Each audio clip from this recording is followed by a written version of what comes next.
Mga pagbabago, tinutulak ngayon ng CTFRB Tacurong.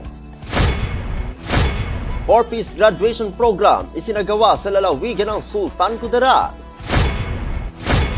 At lalawigan ng Sultan Kudarat, bumida sa commercial ng Miss Universe Philippines. Yan ang ulo ng mga balita sa Sultan Kudarat Headliners.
Magandang araw, lalawigan ng Sultan Kudarat.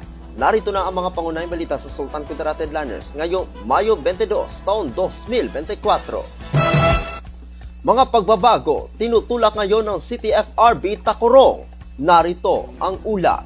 Nakipagpulong si Tacurong City Mayor Joseph George Lechoncito, MDTPA sa City Tricycle Franchising Regulatory Board o CTFRB ng lungsod ng Tacurong kahapon para pag-usapan ang mga dapat amendahan sa operasyon ng mga tricycle.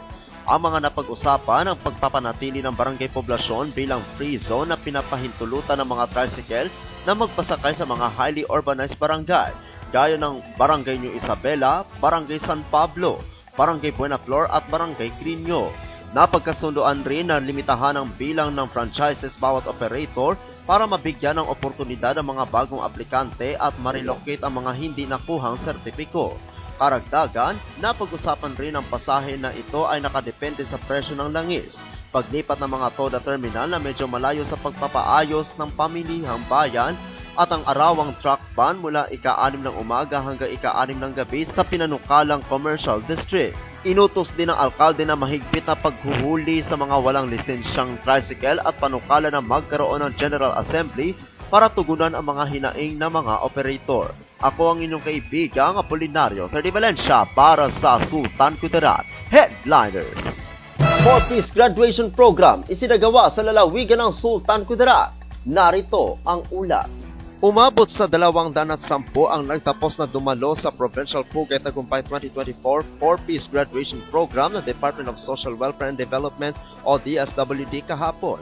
Ika-21 na Mayo taong kasalukuyan, nakabalikat ang provincial government ng Sultan Kudarat sa pamumuno ni Governor Dato Pax Ali S. Mangudadato na ginanap sa Sultan Kudarat Cultural and Sports Complex na may temang Pugay Tagumpay sa mga pamilyang nagtapos bilang miyembro benepisyaryo ng Pantawid Pamilya Pilipino program.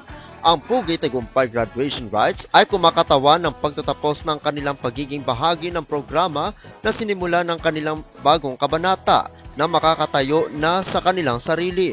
Ang aktibidad na ang layunin na ipagdiriwang ang kanilang tagumpay at sakripisyo ng mga 4-piece families na mapalago ang kanilang buhay, pagpapaaral sa kanilang mga anak at maayos na buhay, kalusugan at nutrisyon. Dumalo sa programa si DSWD-12 Regional Director Loreto Jr. Bicabaya at OIC Provincial Administrator Ginoong Jimmy Andang na kumatawan kay Governor Mangudadato. Dumalo rin sina Board Member Honorable Glessy Fornan, MD, at ilang stakeholder at panauhin. Ang aktibidad na ito ay naging posible sa pamamagitan ng Provincial Social Welfare and Development Office o PSWDO sa pamumuno ni Binibining Elenita Saavedra, RSW.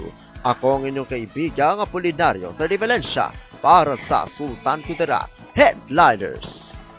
Para sa uling balita, lalawigan ng Sultan Kudarat bumida sa commercial ng Miss Universe Philippines. Narito ang ulat. Bumida ang lalawigan ng Sultan Kudarat kagabi sa koronasyon ng Miss Universe Philippines na kung saan makailang beses lumabas ang patalastas ng lalawigan sa YouTube channel na kung saan ipinalabas ang koronasyon. Bago pa man nag-umpisa ang palabas, kanya-kanya na ang plastada ng mga manonood. Gaya na lang sa magbarkada na nanood sa gymnasium ng barangay dito sa Barangay San Pablo, ang iba sa kanilang mga tahanan. Eksklusibo na unang ipinalabas ang Miss Universe Philippines sa YouTube channel na ito ay puno ng mga commercial kasama na dito ang mula sa lalawigan. Ipinakita ang Summer ID, mga magagandang lugar, at ang pagbisita ng mga kandidata sa lalawigan noong nakaraang buwan na nakakahanga sa ganda ng lalawigan. Ang lalawigan ng Sultan Kudarat ang official provincial partner ng Miss Universe Philippines na inaasahang matapos ang aktibidad na ito ay dadayuhin ng ating mga kababayan ang lalawigan. Nanalo sa Miss Universe Philippines ang pambato ng Bulacan na si Chelsea Manalo. Ako ang inyong kaibigang Apolinario Terdi Valencia para sa Sultan Kudarat Headliners.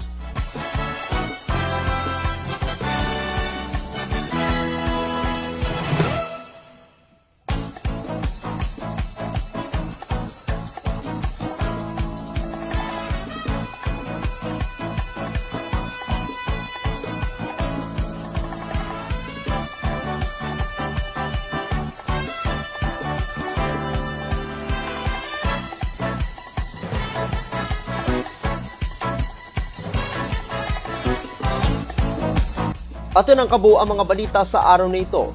Mga balitang kailangan ninyo malaman, balitang walang kinakampihan, balitang totoo, balitang may dalang aral at inspirasyon. Ito ang Sultan Kudarat Headliners. Hanggang bukas, maraming salamat at magandang araw, kaibigan.